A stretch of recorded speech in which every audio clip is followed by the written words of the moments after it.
ser por picadura, por eso son hemoparásitos.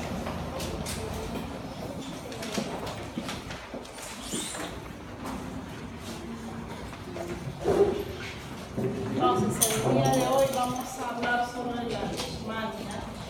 Es una enfermedad muy importante para nosotros, ya que en nuestro país son endémicas. Tiene zonas endémicas de leishmania.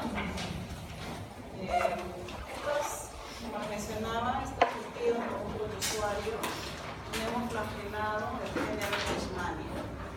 Quien lo transmite es un vector biológico, es un hematófago díptero, conocido como flebotodo o insomnio. Pero también hay animales que pueden ser reservorios, o sea, fuentes de infección. Pero en estos animales no ocurre ninguna parte del ciclo biológico, simplemente se comportan como reservorios. Esta enfermedad tiene cuadros clínicos muy determinados, muy precisos.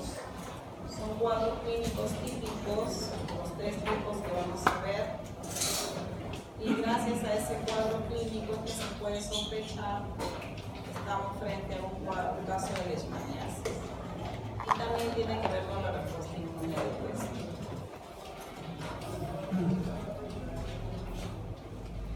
Bueno, entonces es prevalente en todas partes del mundo, hay casos de leishmania, pero sobre todo en los climas tropicales y subtropicales. Tenemos, por ejemplo, acá en Sudamérica, donde nuestro país tiene altos casos de prevalencia. También tenemos acá toda la zona de Brasil, Colombia, Venezuela. Aparte que tenemos en África, donde está rojo, sombrero rojo, parte de Asia, sur de Europa y América Central.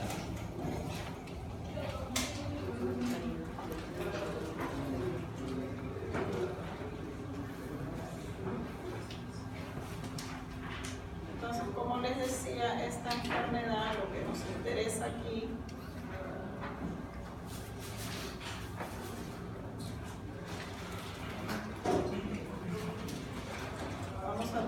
se me va a ir viendo paso a paso los detalles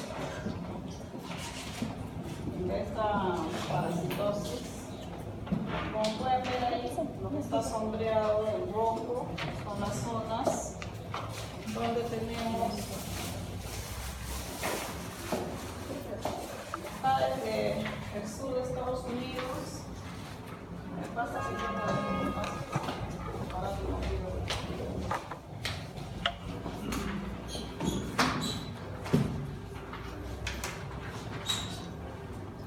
como ven acá, esta es Sudamérica, ¿no?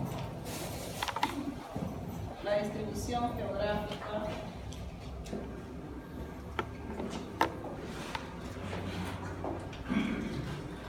Desde el sur de Estados Unidos, todo esto los sombreados depende del número de casos. Los que están en rojo y estos colores de acá son los que tienen más casos. Pero también tiene que ver con la distribución del vector, por donde se va a ir desplazando. A ver, siguiente. Acá estos son datos epidemiológicos de nuestro país, que se han sacado de los reportes estadísticos de epidemiología del Ministerio de Salud. Estos son los casos que ha habido desde el 2005 hasta el 2017, por departamentos. Por ejemplo, la cabeza está Cusco. Cusco ha tenido el mayor número de casos. Y todos los departamentos en sí tienen casos, pero estos son los que tienen mayor número de casos. Y Lima también tiene casos, como pueden ver acá, pero principalmente en la zona de Sierra de Lima, no en la costa, sino en la Sierra de Lima. Siguiente. Acá también. La zona endémica entonces más o menos abarca el 74% del país y entre esta altura, ¿no? Entre los 600 metros y 3.000 metros sobre el nivel del mar, o sea, en la costa 100 metros o no hay casos, más o menos en esta altura, entre 600 metros y 3.000 para la leishmania cutánea, y para la otra leishmania, la mucocutánea, es en la selva alta y baja, principalmente, y por debajo de los 2000 metros. Siguiente. Entonces, el agente etiológico se conoce con el nombre de leishmania, que es un protozoario que pertenece al reino protista, subreino protozoario, orden Kinetopastida, familia Trypanosomatidae, y tiene dos subgéneros importantes, el subgénero leishmania y el subgénero mania. Y a su vez, este subgénero, cada uno de ellos tienen especies. Este subgénero leishmania tiene tres complejos: el complejo leishmania donovani, el complejo leishmania trópica y el complejo leishmania mexicana. Cada uno de ellos tiene especies. Tenemos el complejo leishmania donovani, tiene la especie leishmania donovani, infantum, chagas. Y el trópica tiene leishmania trópica, mayo, Inqui, Atiópica. Y el mexicana tiene la leishmania mexicana, amazonensis, gambia, Hanoi, venezuelense. Algunos tienen el nombre dependiendo del país. Siguiente. Y el subgénero mania tiene el complejo de leishmania brasilensis, que tiene todas estas especies: la leishmania brasilensis, panamensis, guyanensis, peruviana, colombiensis, ecuatoriensis, y así. Siguiente. Entonces, en nuestro país, la leishmaniasis tiene tres cuadros clínicos típicos, ¿no? Lo que es UTA, la cutánea, la espúndea, la mucocutánea y la visceral. En nuestro país tenemos la cutánea y la mucocutánea, o sea, la UTA y la espúndea. La visceral no tenemos en nuestro país. Y cada uno de estos puede deberse a diversas especies, como se ha mencionado ahí. Por eso, cuando se identifica un caso, siempre se tiene que reportar para que epidemiología, las muestras de los pacientes, estos tipos de casos de leishmania, así como plasmodium, dengue, todos son casos de notificación obligatoria.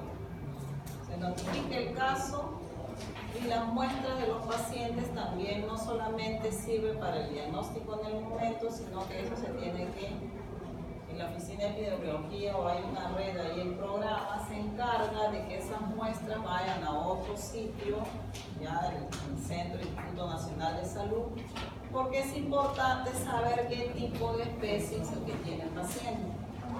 Ustedes han visto, hay varias especies para cada complejo, pero se debe llegar a determinar la especie. Eso es importante como dato epidemiológico. Entonces, acá en nuestro país se han reconocido las tres especies más frecuentes que pueden dar estas dos, tanto la cutánea como la mucocutánea. Y ha sido la leishmania de la variedad leishmania de la especie amazonensis. Acá tenemos del género Vania, la especie guayanensis, y el otro género Vania, la brasiliensis. Estas han sido las que se han encontrado con mayor frecuencia en la leishmaniasis mucocutánea. Y en la cutánea, conocida como cuta, la más frecuente ha sido la de la variedad Vania, especie peruviana. Entre los casos reportados, ¿no? Los más frecuentes han sido estos. Pero no quiere decir que necesariamente solamente estos van a estar acá. Puede ser que también alguien haga alguno de estos, pero de cualquier otra de las especies. Pero estas han sido las más frecuentes. Porque yo, ¿cómo puedo saber? Yo les decía, la muestra se envía para notificación, pero poder saber el tipo de especie ya son estudios más especializados, que se tienen que hacer por características biológicas, bioquímicas, análisis a nivel del ADN, del plasmodium, de la leishmania, y análisis, pruebas inmunológicas del parásito.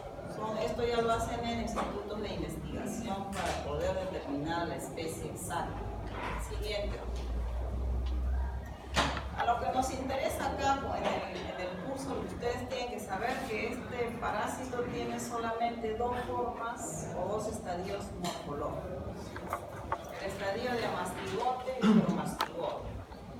En las clases anteriores veíamos que los cocidios tenían varios estadios. En los otros eran quiste, trofozoito. Acá ya no, esto es amastigote y promastigote, pero son solo dos estadios. Uno que es intracelular, que es este, y el promastigote, que es extracelular. No hay más y no hay lugar a confusión, porque ya en las clases anteriores salían con que el promastigote también era intracelular, que no. El amastigote es intracelular y el otro es extracelular. No hay intermedios, no hay otros estadios. Amastigote intracelular porque está necesariamente dentro del macrófago. Dentro del macrófago, este amastigote prolifera, así como en el coccidio era intracelular dentro del enterocito. Se multiplicaba y lo destruía, acá es igual. Pero acá no es dentro del enterocito, es dentro de los macrófagos tisulares. Entonces vemos que el macrófago de la persona, o sea, del humano parasitado, es el que va a estar lleno de amastigotes. Esto es un macrófago y lo que señala la flecha son los amastigotes. Y el amastigote es así, es ovoide o redondeado, no tiene flagelo, es inmóvil, por eso dice acá inmóvil. Tiene un resto flagelar, pero no tiene flagelo. Tiene un núcleo y tiene esta estructura que se conoce como cinetoplasma, que es una especie de mitocondria que tiene el DNA. Y este es el flagelo rudimentario que está por dentro, no sale por fuera de la mastigote. Este es un resto flagelar, flagelo rudimentario, este es su núcleo, que está hacia un lado, un núcleo excéntrico. Siguiente. Acá vemos otro macrófago lleno de amastigotes. Entonces estos amastigotes están adaptados a la temperatura del cuerpo y va a soportar el medio ácido de los fagolisosomas que tiene el macrófago. Tal es así que no es destruido por el macrófago, porque el macrófago lo que busca es fagocitar, ¿no? A todo el agente extraño que ingrese, a todo el antígeno lo fagocita, lo engloba en las vacuolas y lo fagocita. Pero este amastigote es capaz de resistir el medio ácido que tiene estos fagolisosomas del macrófago. Resiste y empieza a multiplicarse. Como es un protozoario, se multiplica por fisión binaria en estas vacuolas o fagolisosomas y llega a cantidades tan grandes como hasta 200 y lo destruye el macrófago. Entonces, cuando se multiplica tanto, el macrófago eclosiona y se liberan los amastigotes, pero no se quedan ahí sueltos en el intercelular, no, se meten a otros macrófagos. Por eso siempre es intracelular. Intracelular, pero en los macrófagos, no en otras células, no en el hematíe, no en los vasos sanguíneos, es en el macrófago. Siguiente. Acá vemos otra imagen. Todas las flechas son amastigotes dentro de un macrófago. El macrófago es una célula que forma parte de la respuesta de la inmunidad celular, de la inmunidad innata. Cuando entra un agente extraño, siempre llegan los macrófagos, que pueden ser los polimorfos nucleares. En este caso serían los macrófagos tisulares. Siguiente. Y este es el otro estadio, el promastigote, como lo ven acá, extracelular. Se encuentra en el tubo digestivo del mosquito o del vector biológico, por eso acá en el tubo digestivo de la hembra, invertebrado, del insecto, y también en medios de cultivo artificiales, ahí también, por eso es extracelular.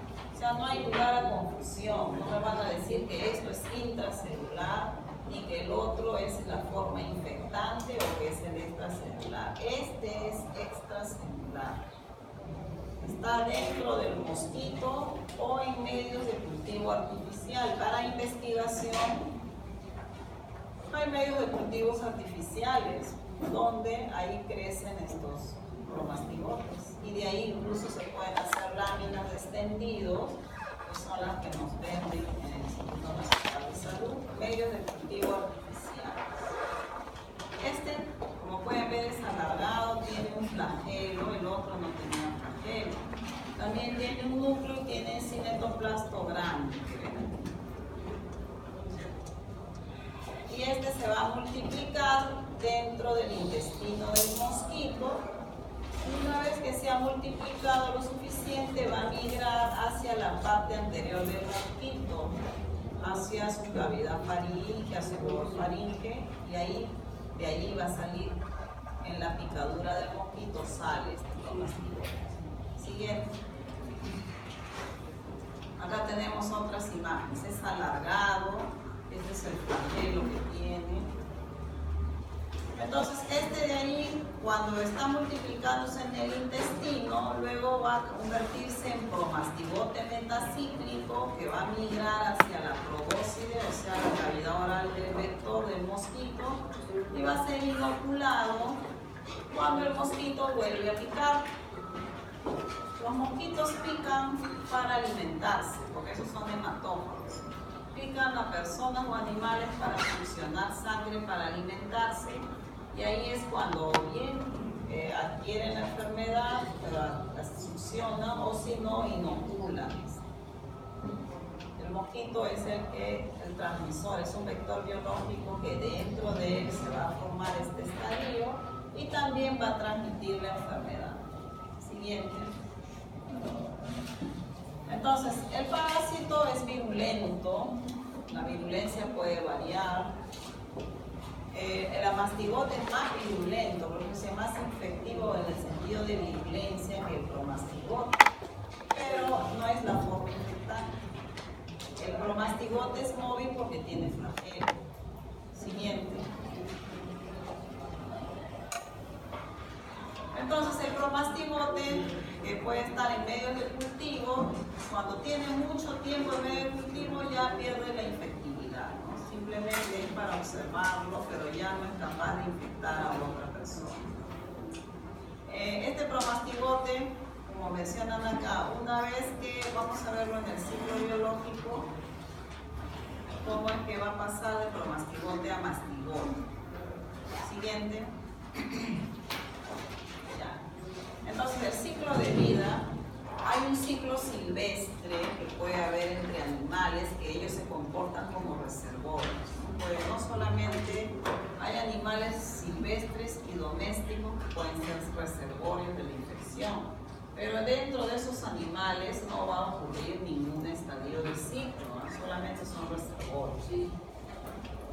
Y los otros son, el otro ciclo es cuando el vector, o sea el mosquito, ya pica al hombre, pica y ya va a transmitir la enfermedad.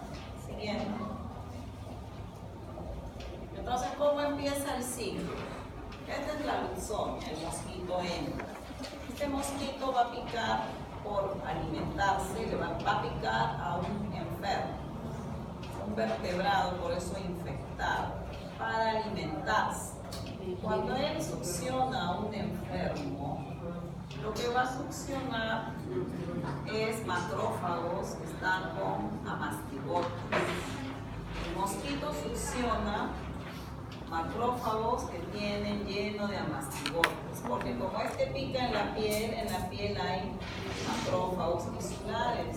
En la piel están, aparte de los vasos sanguíneos, hay macrófagos en el intercelular, ¿no? Lo que él pica, ahí va a ingresar hematíes, pero también van a ingresar macrófagos que están llenos de amastigotes, porque la persona está enferma.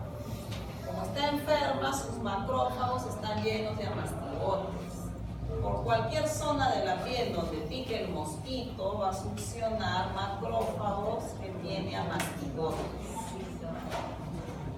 Entonces, estos amastigotes, una vez que ingresaron por la cavidad oral del mosquito, se van a dirigir hacia su intestino medio y ahí se va a empezar a dividir y se va a transformar de amastigote a promastigote metacíclico.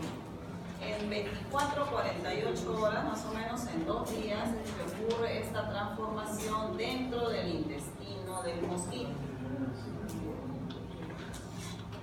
Entonces, ingresó como amastigote y dentro del mosquito, acá lo tenemos, ¿no? Entró como amastigote y dentro del mosquito, en el intestino, cambia a promastigote que tiene flagelo, que es el promastigote metacíclico, más o menos en 2 días, que es el que va a contagiar a otra persona. Siguiente.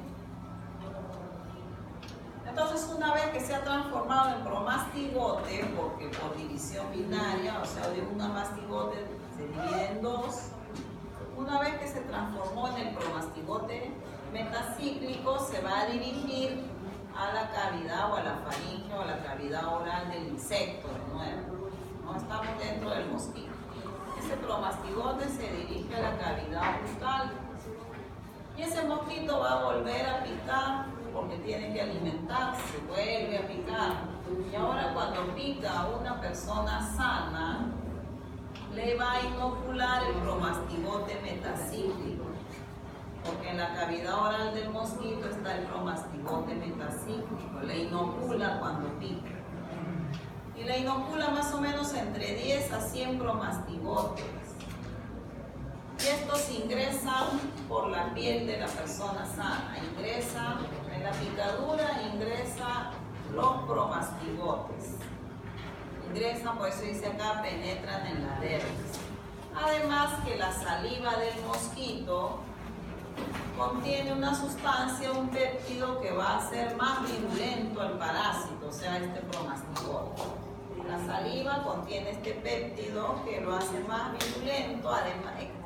¿Y qué consiste esa virulencia?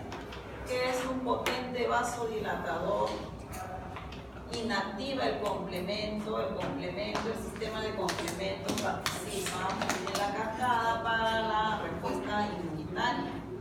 Este péptido inactiva el complemento y retarda la respuesta inmune por celular. Todo esto hace que sea más virulento ese promastigote, y gracias aquí a la saliva, todo este péptido que está en la saliva del mosquito. Siguiente. Entonces, una vez que, a ver la anterior, ¿qué ha pasado? Los promastigotes, entonces entró acá, el mosquito está acá, picó y acá están los promastigotes. Esta es la piel, ¿no? La capa del epidermis, acá entraron los promastigotes. Los promastigotes no se dirigen hacia los macrófagos, están allí, sino que toda vez que ingresa un extraño, son los macrófagos los que van hacia la zona donde ha ingresado el agente extraño. Eso es parte de la respuesta de la inmunidad innata. Ingresa un extraño y se emiten señales quimiotácticas para que los polimorfos nucleares y los macrófagos se dirigen hacia la zona donde está el extraño para fagocitarlo. Esa es su función. Entonces los promastigotes están esperando allí la respuesta inmune del cuerpo. Toda esta zona se acumula de neutrófilos, que es el polimorfo nuclear que está dentro de los vasos sanguíneos, y los macrófagos que están en los tejidos. Entonces ellos acuden aquí al extraño para rodearlo y tratar de fagocitarlo. Cuando ya empieza la respuesta inmune de la inmunidad innata, muchos promastigotes logran ser destruidos por estos polimorfos nucleares, que son macrófagos, pero otros no son destruidos y ya se transforman en amastigotes dentro del macrófago tisular. Porque eso es normal, ¿no? Llega un agente extraño, viene nuestra respuesta inmune de polimorfos y macrófagos, y algunos son destruidos, porque no quiere decir que todos los que entraron, todos van a continuar, no. Algunos son destruidos y otros sí se meten al macrófago y no logran ser destruidos. Y empieza la división dentro del macrófago, lo cual demora unos días, ya que es el periodo de incubación y ya empieza el proceso de la enfermedad. Entonces, se van a transformar de lo que entraron con flagelo, como promastigotes. Una vez que entraron al macrófago, se van a transformar al estadio intracelular, que es el amastigote, el que pierde el flagelo, y eso demora más o menos en 3 a 4 horas. Hay ese cambio, ¿no? De promastigote a mastigote.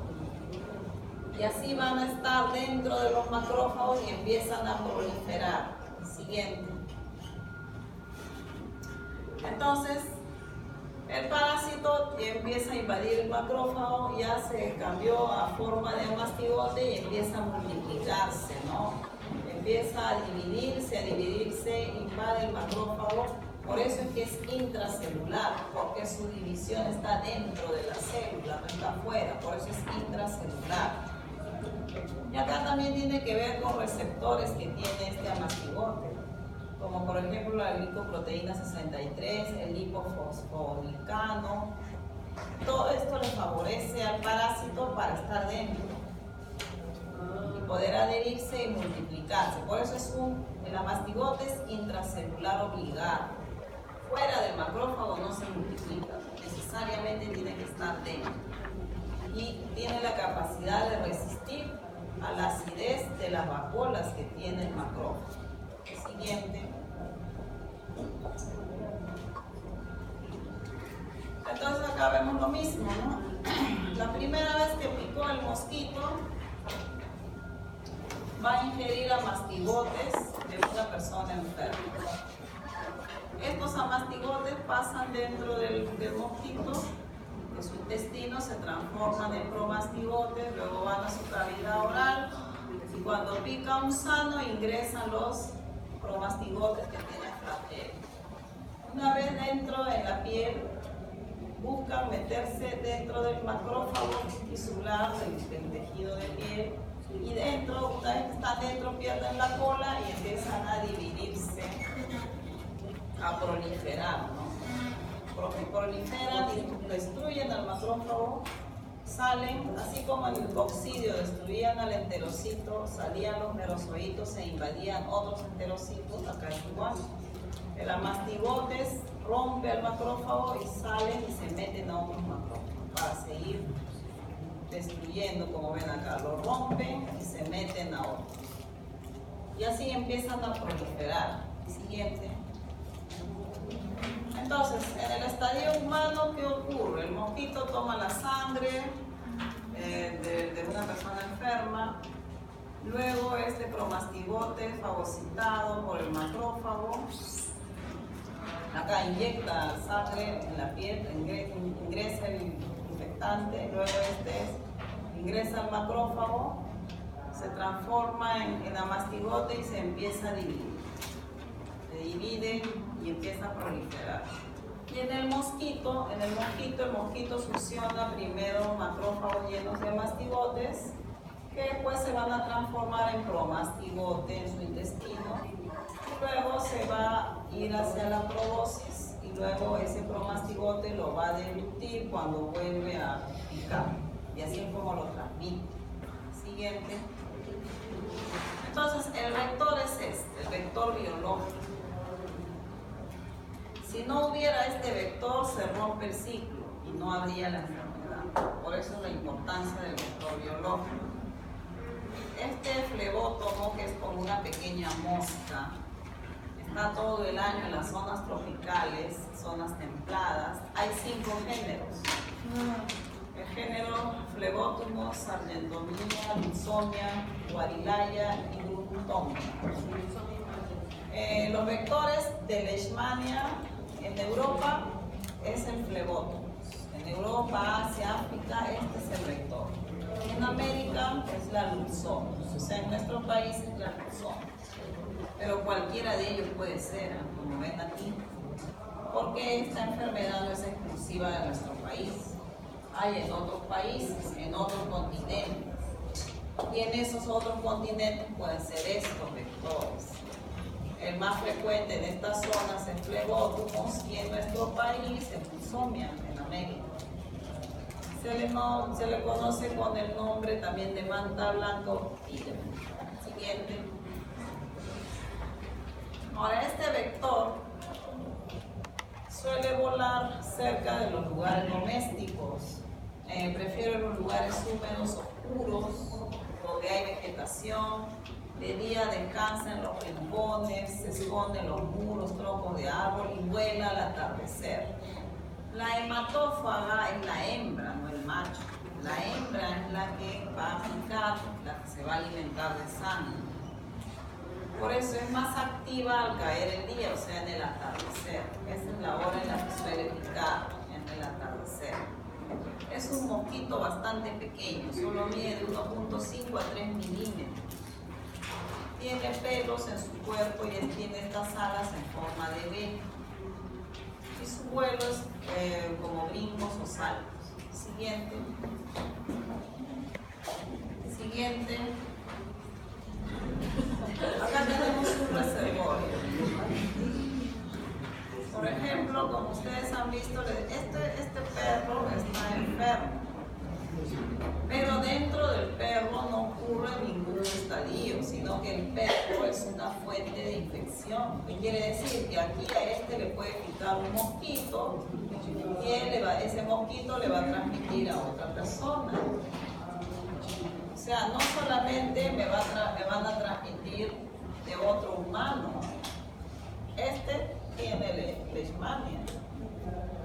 Por eso, como se le mencionó en la primera clase, los reservorios también deben de eliminarse la enfermedad porque son focos de infección. Este perro está lleno de amastigotes, está enfermo. Si acá le pica un mosquito, el mosquito va a completar y luego el mosquito le va a picar a un humano. Si el perro no estuviera cerca el perro doméstico no estuviera enfermo, no habría la fuente para que el mosco, si el mosco le pica a un perro sano, no pasa nada, ¿no? Si el mosco me pique después a mí, no me va a transmitir nada. Pero si el perro ya tiene a mastigote, está enfermo, es una fuente de infección. Es una fuente, pero dentro de este animal no ocurre ningún estadio del sí. Es una fuente de infección. Siguiente. Entonces acá igual, ¿no? La entrada del parásito es por picadura del vector, no se transmite de persona a persona. Esto quiere decir que necesariamente tiene que ser a través de un vector. No es que se contagie por la sangre de uno a otro, no. Es por un vector. Por eso acá bien claro se pone, no se transmite de persona a persona. No porque me inyectaron de una persona sangre, de casualidad ya me contagió, no. ¿Por qué creen que no es así? Claro, pues porque la sangre es extracelular. Esto está en los macrófagos, está en los tejidos. Si a mí me inyectan de casualidad o me ponen sangre de otro, no, ahí no está la mastigote. La mastigote está en los macrófagos y los tejidos. Por eso es que no hay transmisión de persona a persona. Siguiente. Entonces, estos promastigotes escapan de la respuesta inmune de la primera, ¿no? De la inespecífica en los macrófagos, y por eso se transforman dentro y empiezan a proliferar, resisten su acidez y lo destruye el macrófago. Entonces, esta leishmania induce a que el macrófago produzca interferón alfa, que va a potenciar la acción del interferón gamma, y a pesar de que promueve la activación del macrófago, igual el macrófago puede ser vencido. El interferón gamma puede ser producido tempranamente, por las natural killer. Este interferón gamma es un factor de activación de macrófagos. Y esto también va a hacer que estos macrófagos infectados con leishmania, esto es como les mencionaba, algunos de los amastigotes logran morir, ¿no? Dentro de los macrófagos. No todos los macrófagos son vencidos. Acá ya viene la respuesta inmunológica del hueso. Siguiente. Entonces, hay una inmunidad protectora que se ha estudiado, que está asociada al interferón gamma y a la interleucina 2. Y esto es producida por los linfocitos TCD4 de la población TH1. Como esta es una infección intracelular, la respuesta inmune que va a actuar acá es la de los linfocitos TCD4, porque es una respuesta, es una infección intracelular. Una vez que los macrófagos, que es inespecífico, es vencido, los amastigotes siguen dentro de las células. Entonces, como la inmunidad que tiene específica o adaptativa que tiene que responder acá es la respuesta de células T. Por eso menciono aquí que aquí los que van a actuar son los linfocitos TCD4 de la subpoblación TH1. Mientras que la población TH2, aquellas personas que tienen más población TH2 e interleucina 4, en ellos es donde va a progresar más la enfermedad.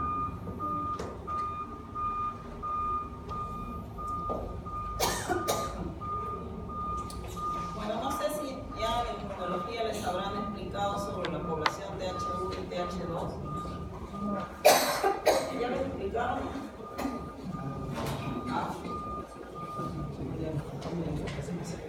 Todavía no les han explicado la población TH1 y TH2, la respuesta de inmunidad celular. Los linfocitos TCD4-TH1 es una población, una subpoblación, y hay otra que es TH2. La subpoblación TH1 está asociada al interferón gamma y a la interleucina 2. Aquel que tenga mayor población de TH1 es el que va a hacer mayor frente de defensa contra la leishmania, eso es lo que quiero decir. Y aquel que tiene predominante población, su población TH2 que va unida a la interleucina 4 es la que responde menos, y en ellos es que va a progresar más la enfermedad.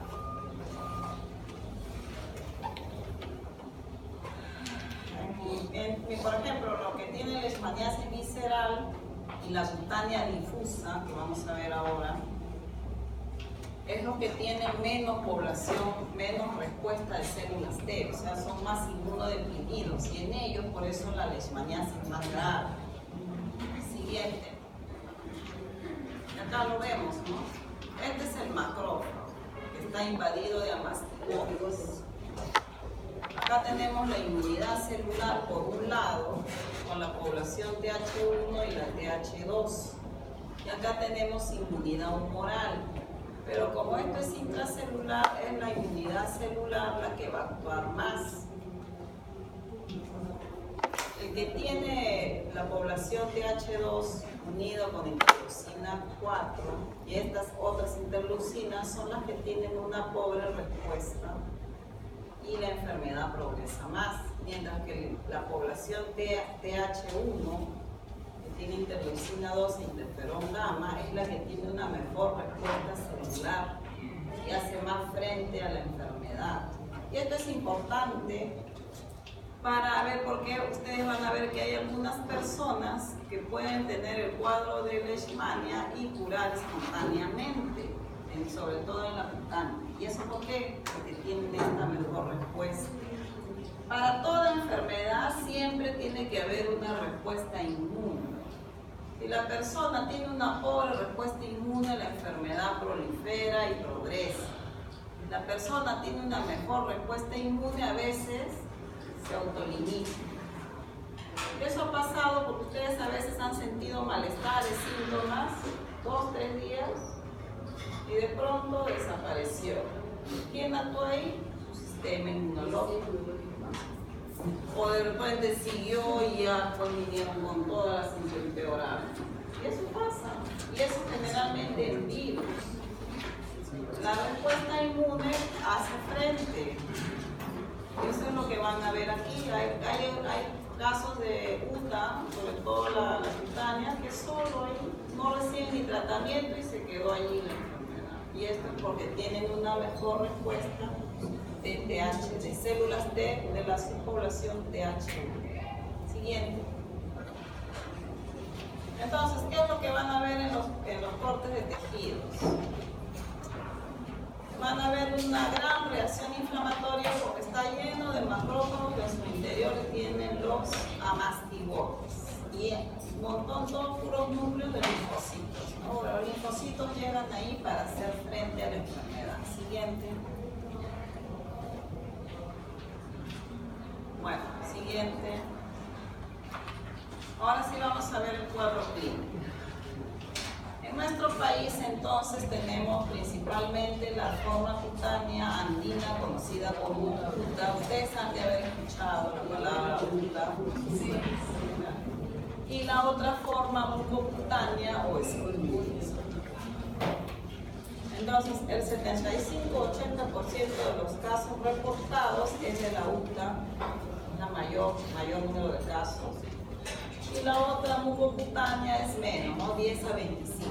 En nuestro país no tenemos la forma visceral. Ahora, la leishmaniasis cutánea localizada, como ven acá en la figura, tiene un periodo de incubación de 2 a 3 semanas. A ver, silencio.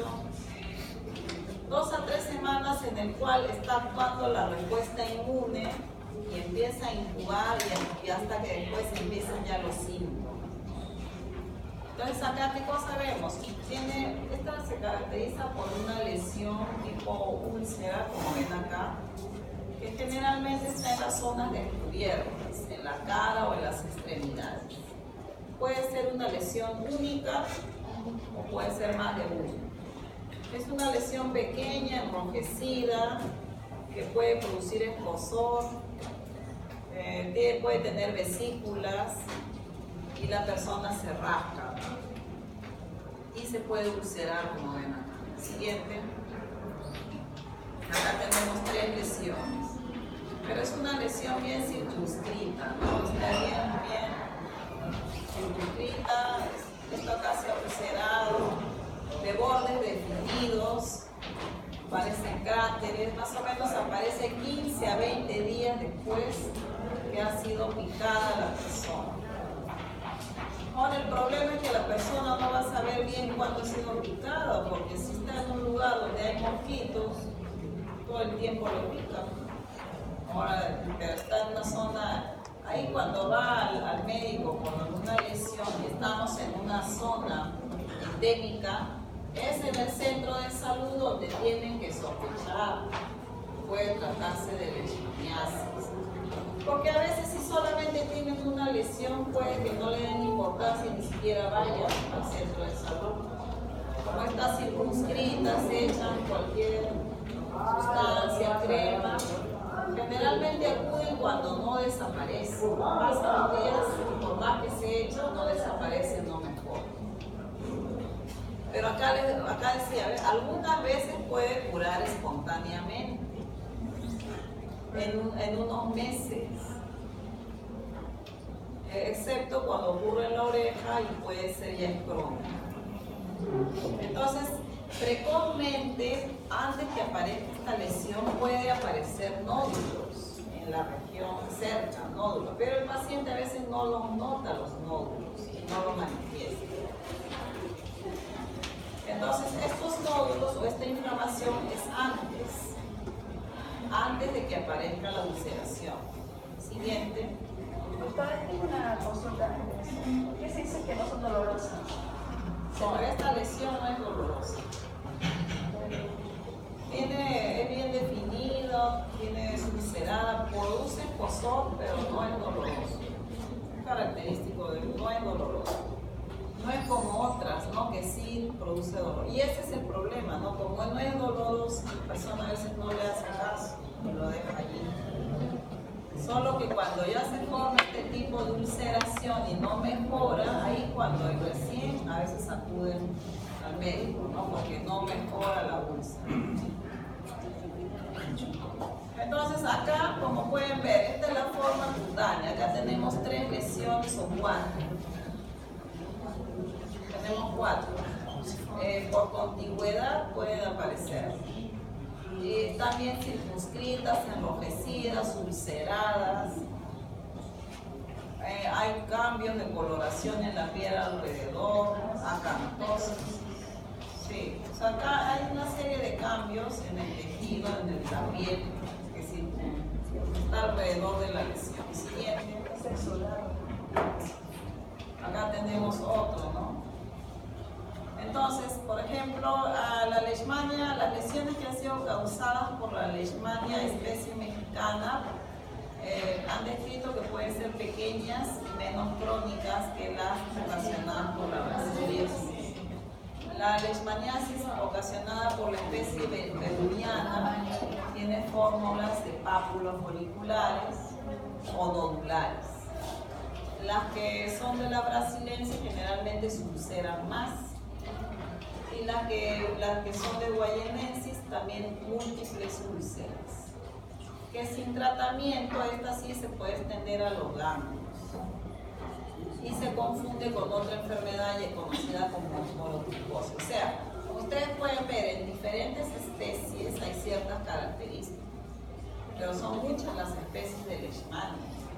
Acá en nuestro país, como les decía, la UTA, la más frecuente es por la leishmania mania, especie peruviana. Y esta peruviana generalmente puede ser pápulo folicular o nodular. Siguiente. Ahora, tenemos una leishmania cutánea difusa, pero como pueden ver acá es completamente diferente. Acá yo no veo úlceras, se ven perforaciones, no pápulas, nódulos. Y esto es porque hay una pobre respuesta de la inmunidad celular. ¿Eso qué quiere decir? Que esta persona probablemente tiene una respuesta de la subpoblación TH2. Y entonces no le hace frente a la enfermedad y esta progresa más. Por eso esta está asociada con una pobre respuesta inmune celular. Y acá se ven como lesiones tipo nódulos, no son como el de anterior que se ven úlceras, heridas, acá son nódulos y son bastantes nódulos. Miren, esta mano está deforme, de acá tenemos el tórax. Pero si ustedes hacen biopsia de estos nódulos van a ver los macrófagos llenos de amastigosis. Se confunde con lesiones verrucosas, se confunde con la lepra lepromatosa. Acá en nuestro país no hay prácticamente lepra, pero ustedes lo ven así, esto parece lepra, ¿no? Entonces, esto acá, que lo vean la primera, si sospechen que es leishmania, no tendrían que biopsiarlo para salir de siguiente. Igual ven, acá en la espalda, en las rodillas. ¿Qué especies se ha encontrado? La etiópica, en América Central y Sudamérica es más frecuente por la mexicana. Acá en nuestro país casi no hay cutánea difusa. Entonces, por eso les decía, hay una atrofia del epidermis, hay granulomas, hay otra serie de cambios. ¿Puede decir que la cutánea, la difusa es más extendida y no deslocalizada? Como ustedes pueden ver, las lesiones, acá el señor tiene la adelante, en los brazos, en la espalda, en las rodillas, o sea, se extiende por todo el cuerpo. Es difuso, como su nombre lo dice, no está en una sola zona del brazo o una extremidad, sino se extiende por todo el cuerpo porque hay una pobre respuesta de inmune celular. Siguiente. Y esa no cura espontáneamente. La cutánea difusa, yo les mencioné que la UTA, la de piel, puede curar espontáneamente en 6 meses. Y la persona ni siquiera va y cicatrizó. Esta, la difusa, no cura espontáneamente, se sigue extendiendo. Ahora, la mucocutánea, que es la deformante, que también hay casos en nuestro país, esta puede aparecer meses o años después de haber cicatrizado la cutánea. Entonces acá el peligro es que si una persona tuvo leishmaniasis cutánea y no recibió tratamiento y curó espontáneamente, eso no le garantiza que meses o años después haga la otra forma, que es la mucocutánea. Por eso siempre se debe, ante una lesión sospechosa, se debe llegar al diagnóstico y esa persona debe recibir tratamiento, porque miren, ve, puede aparecer meses o años después de haber cicatrizado la forma cutánea. Entonces, acá dice, posiblemente la primera infección fue inaparente, o sea, lo pasó inadvertido, pasó desapercibido, no lo reportó, no se trató, simplemente como cicatrizó no le dio importancia, es una lesión más que cicatrizó, no llegó al diagnóstico que sea ahora. Pasaron los meses y empieza a ser el cuadro clínico de la mucocutánea. Y el problema es que esta sí es deformante. Generalmente las lesiones acá inician en el tabique nasal, en el cartílago, y esta lesión lleva a la destrucción del cartílago. O sea, esta leishmaniasis ocasiona lisis del tejido, así como la entamoeba histolítica lisa la mucosa del intestino. Acá lo que va a utilizar es la mucosa del tabique nasal, destruye. Entonces puede comenzar en otras zonas de la vía aérea. Al inicio del paciente, antes de frente no aparece toda la destrucción. Primero empieza a dar síntomas como moco, como un resfriado, una rinitis, una secreción nasal, signos inflamatorios en la nariz. Luego empieza el eritema, ¿no? Se empieza a enrojecer, empieza a aumentar el tamaño, se edematiza. Esta sí es dolorosa, porque empieza a dañar la mucosa. Siguiente. ¿Ven? Mira, acá empieza así, ¿no? Todo esto de acá ya se deformó, esta nariz se ha edematizado, toda la mucosa está enrojecida. Entonces empieza a ulcerarse, se compromete el cartílago, lo perfora. El eritema, y acá esto se conoce como la nariz de tapir, ese es el signo característico, una nariz grande deformada con el nombre de nariz de tapir.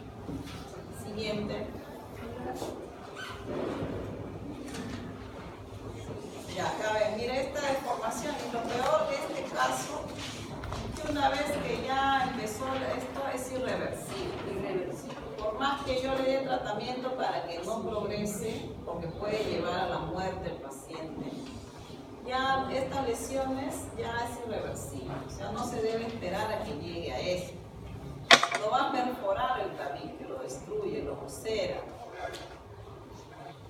El labio superior también lo destruye.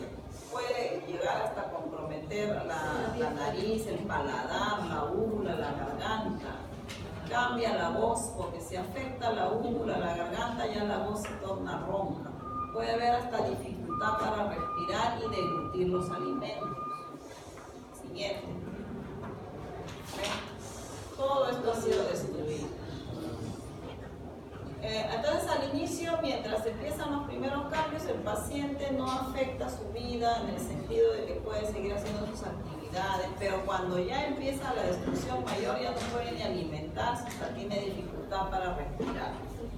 Aparte de todo el cuadro psicológico que tiene la persona de ver que se está deformando, ¿no? Esta persona, ¿cómo podría trabajar así? Con toda esa deformación. La persona va a pensar que el resto de gente que no conoce, porque él así no contagia, porque ¿cómo es el contagio? Por un vector.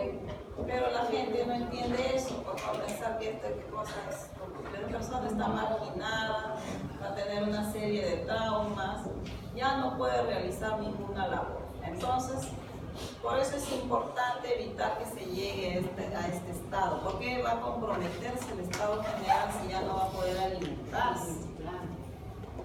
Ya en el Perú, la Leishmania brasiliensis, la especie brasiliensis, es la que se ha reportado más los casos de mucocutánea. Siguiente. Y ahora tenemos la Leishmania visceral, que es conocida como Kala-Azar. Esta es una enfermedad sistémica también mortal. El complejo de la Leishmania donovani se ha encontrado en la India, Asia, África. Tenemos otra especie comprometida, es la infantum en el Mediterráneo, la chagasia en Sudamérica, en algunos casos que ha habido. En el Oriente Medio tenemos la Leishmania leishmania atrópica. Entonces acá, por ejemplo, después de la picadura del ventor hay una incubación que puede ser muy prolongada, de 4 hasta 10 meses de incubación.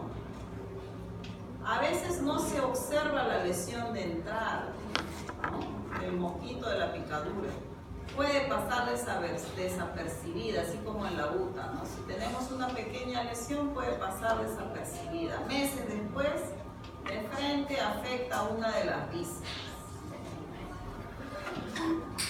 Entonces va a progresar en 3 a 8 meses después de la picadura, ¿no? Siguiente. Entonces la persona ya empieza acá, hay fiebre, mientras que en las otras no había esto, fiebre. Acá sí hay fiebre progresiva, elevada, deterioro del huésped, y lo que me llama más la atención es el aumento de volumen del abdomen, porque aumenta tanto el tamaño del hígado como el vaso. Hay un hepatoesplenomegalia, como todo este abdomen globuloso es por la hepatoesplenomegalia. Hay compromiso general. Una persona y este niño con todo este abdomen ya no puede ni alimentarse por la hepatoesplenomegalia, entonces hay un compromiso, aparte que tiene fiebre. Entonces también hay compromiso de ganglios, puede haber hemorragia, ascitis, o sea, aparte de aumento del tamaño del líquido en la cavidad abdominal. Por eso es todo un problema visceral, principalmente de hígado y vaso. A menudo es fatal si no se hace un tratamiento a tiempo, pues esta sí es mortal, a diferencia de las otras dos. La UTA puede estar con su úlcera años, pero no es mortal. La espunia, en sentido de que destruye el cartílago, sí puede llegar a ser mortal, pero esta, cuando empieza así ya el compromiso general, por más tratamiento agresivo, puede ser mortal. Siguiente. Además de la esplenomegalia, de la hepatomegalia, linfadenopatía, hiperpigmentación de la piel, se le conoce también como enfermedad negra. El paciente está pues está adelgazado, hay anemia, leucopenia, disminución de la serie blanca, de las plaquetas, hemorragias. Calazar se le llama por los nódulos que hay en la piel, más o menos, que se empiezan a aparecer después de 2 años de la enfermedad. Siguiente. Entonces, acá igual tienen que hacerle una biopsia y se va a observar los macrófagos llenos de amastigotes. Llenos de amastigotes. Estos macrófagos que están en el hígado o en el vaso, incluso en la médula ósea, y se encuentra lleno de amastigotes. Siguiente. Entonces el diagnóstico de la leishmaniasis, principalmente hay que buscar el antecedente epidemiológico, dependiendo de la zona donde vive, el cuadro clínico y los exámenes de laboratorio. En cuanto a los exámenes de laboratorio, ¿con qué exámenes contamos? Podemos buscar en tejidos el amastigote. Si a la úlcera que hay en la piel le hacemos un raspado, se colorea con hematoxilina eosina o yensa, yo voy a buscar ahí los macrófagos con amastigotes en su interior. Histiocitos o macrófagos. Histiocitos es el macrófago que hay en tejidos, por eso acá se llama histiocitos. Entonces, yo como detecto, necesito tomar una muestra de la lesión. No voy a buscar en sangre. Yo necesito tomar muestra de la lesión, ya sea de la UTA o de la lesión en tabique, para el caso del esputo. Y yo tengo que buscar los macrófagos que estén llenos de amastigotes. Los promastigotes no se suele observar, es muy difícil porque este es extracelular o en cultivo, como les decía, en medio de cultivo es donde uno obtiene promastigotes, pero yo no lo voy a observar en la persona. Siguiente. Acá vemos la biopsia. A veces no se observan los mastigotes mastigotes, yo tengo que buscar otras células. Puedo buscar células epiteloides o células gigantes de glándulas, como esta siguiente. Ahora hay pruebas inmunológicas. Antes se usaba esta reacción intradermoreacción de Montenegro, que yo hacía, inoculaba, aplicaba un antígeno preparado de promastigotes obtenido de cultivo, se aplicaba en la cara anterior del antebrazo, se aplicaba con una jeringa delgadita y más o menos a las 48, 72 horas yo buscaba que se forme una pápula y lo medía. Si la pápula era mayor de 10 milímetros era positivo y si era menor es negativo. Pero el problema es que los inmunosuprimidos a veces son negativos porque no tienen una respuesta inmune, pero sí tienen, de repente están infectados, sino que no dan la respuesta correcta. Siguiente. Acá vemos la pápula que yo voy a extraer por reacción para ver la respuesta celular. Yo tengo que medir esta pápula. ¿En quiénes sale negativo? En los que tienen la respuesta inmune mala, ¿no? En la leishmania visceral activa o en la cutánea difusa. Porque ellos no tienen una buena respuesta inmune. Siguiente. Entonces hay mejor otras pruebas serológicas. Acá yo voy a buscar la respuesta inmune humoral a través de la producción de anticuerpos específicos. Porque como esta enfermedad tiene un tiempo de incubación hasta que aparezca el cuadro clínico, necesariamente siempre se van a formar una respuesta indirecta, que son los anticuerpos específicos. Si ingresó el promastigote que se convirtió en amastigote mientras está durando todo el proceso de enfermedad, nuestro cuerpo va a formar anticuerpos específicos contra la leishmania. Y esos son los que yo voy a detectar con estas pruebas. Inmunofluorescencia indirecta, prueba de ELISA, que tienen una buena especificidad, porque acá yo voy a buscar el anticuerpo específico que la persona enferma ha producido porque ha tenido contacto con el amastigote. Si no hay contacto con el antígeno, no se forma el anticuerpo específico. Entonces yo estoy buscando con estas pruebas la respuesta indirecta. No estoy viendo la leishmania. Si yo quiero ver la respuesta, o mejor dicho, el parásito, para eso yo tengo que hacer una biopsia y buscar los macrófagos con amastigote. Estas pruebas lo que facilitan es en el caso que yo no haga biopsia, yo agarro y le hago la prueba y yo busco la respuesta indirecta, o sea, los anticuerpos específicos. Si yo nunca tuve contacto, nunca me picó un mosquito, ni me inoculó promastigotes, no tendría por qué formar anticuerpos contra la leishmania. Entonces acá con estas pruebas es una forma indirecta de yo buscar mi respuesta inmune humoral, eso es lo que buscan estas pruebas.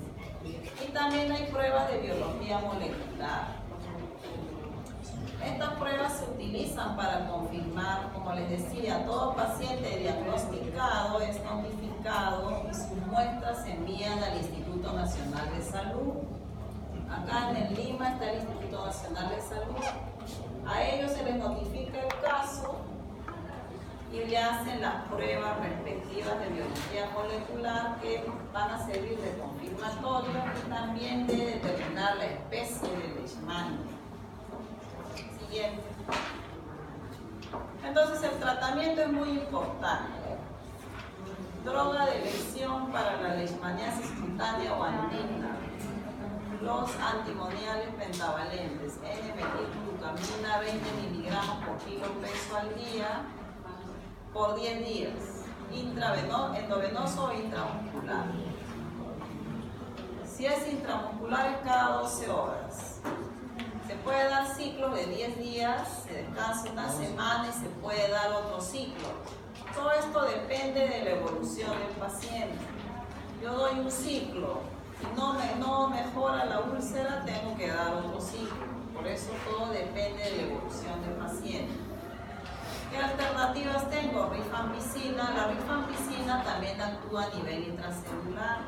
Este se da tratamiento para la tuberculosis, por ejemplo, que es otra enfermedad intracelular. Otra alternativa es Dapsona y ketoconazol. Siguiente. Y para la mucocutánea o espundia también doy la misma droga de elección, antimonial tetravalente, pero acá yo lo tengo que dar hasta por un mes. Miren que el tratamiento es largo. Alternativas en la espundia, como ya esto es más severa, la anfotericin B. Esto también, la cantidad de los días o la dosis se va graduando dependiendo de la respuesta del paciente. Siguiente. Y la visceral también se ha dado en los lugares donde hay los casos, también funciona con los antimoniales pentavalentes. Estos antimoniales van a inhibir la glicólisis y la oxidación de los ácidos grasos de la leishmania. Alternativa es la anfotericin B, también es una buena alternativa para la visceral. Esta anfotericin B actúa sobre los fosfolípidos de la membrana celular del parásito. Siguiente. Otras drogas que se han probado es la pentamidina, que evita la replicación del cinetoplasma.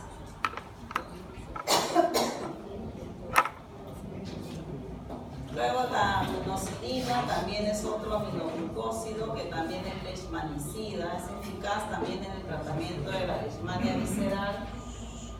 Siguiente. Mifepristona, esa es otra droga. También ha demostrado una efectividad del 100%, es bien tolerada también en la leishmaniasis visceral. Itraconazol, que también se da para las infecciones micóticas, también se puede dar. Este evita la síntesis del mosterol del parásito a nivel de pared celular. Pero miren, se tiene que dar hasta 5 meses. O sea, cada droga tiene su esquema y su tiempo. El asunto es que el tratamiento aquí es largo, no es corto. Siguiente. Ahora, ¿cuáles son los criterios de curación que tiene que tener? Por eso les decía, cada paciente es diferente.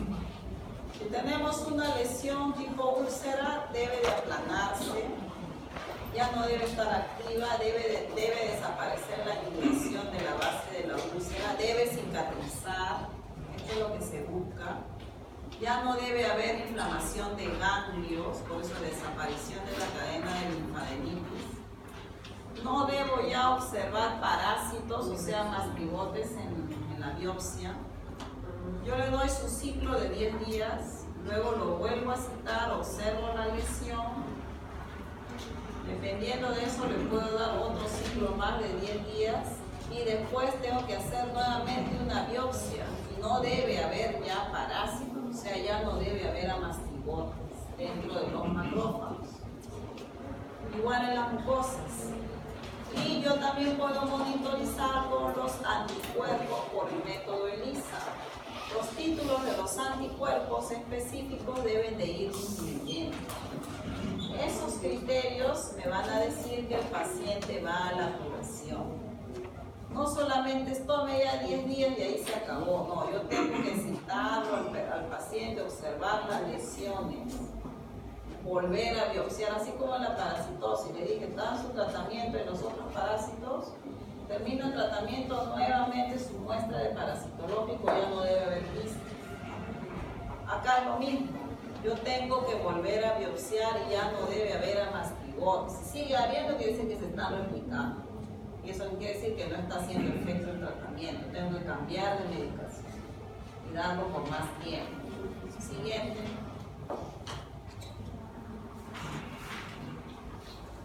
Entonces, ¿cómo es la prevención y control? El diagnóstico temprano y el tratamiento de los casos, eso es muy importante porque cuanto yo más rápido trate a los casos, ellos van a ser menos fuente de infección para los vectores. Es el vector, ya así le pique a una persona que ya recibió tratamiento, ya no va a completar el ciclo. Pero si yo no detecto los casos tempranamente ni les doy tratamiento, sigue siendo una fuente de infección porque están con los amastigotes ahí replicando. El vector es muy importante. Como yo les decía, eliminado el vector, desaparece la enfermedad. Pero eso es difícil. Es muy difícil eliminar los vectores porque esos vuelan en la tarde, a veces no. Pueden ver que estás fumigando y murieron otros mosquitos, pero no necesariamente el alunzón. Por eso es tan difícil erradicar estas enfermedades, porque es muy difícil controlar a los vectores, eliminarlos del todo. Siguiente, la vigilancia, por eso la vigilancia epidemiológica. ¿Eso qué quiere decir? Que todo caso debe ser notificado, porque el personal de epidemiología hace hasta visitas domiciliarias de la persona que está infectada. ¿Qué personas más hay a su alrededor? El resto de repente también son reservorios, los animales, las condiciones en las que vive, todo eso. Por eso la vigilancia es eficaz. Y los reservorios animales, como les decía, estos reservorios, los animales también tienen que ser tratados o eliminados, ¿no? Estamos hablando de animales silvestres, qué sé yo. Tienen que evitarse los reservorios porque son fuentes de infección. Siguiente. Bueno, entonces como pueden ver, este parásito no es complicado en el sentido de sus estadios morfológicos, son bien definidos. Lo que tienen que darle mucha importancia acá es al cuadro clínico, ¿no? Porque cada cuadro clínico es bien diferente. Y pónganse las filas en parasitología porque están mal ustedes en sus exámenes, todo, no sé cuándo piensan reaccionar.